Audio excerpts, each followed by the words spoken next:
Hello guys, આજે છે ને હું ન્યૂ રેસીપી લઈને આવી છું, તો તમે બધા જોજો.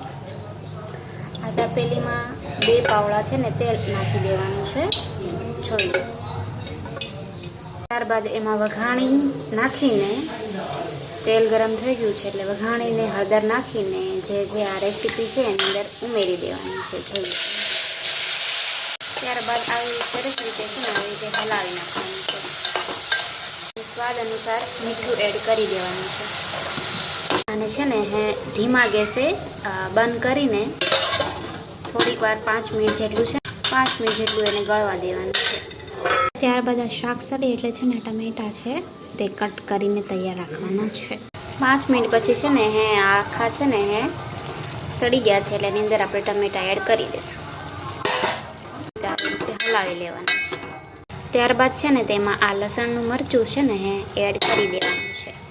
જો આવી રીતે.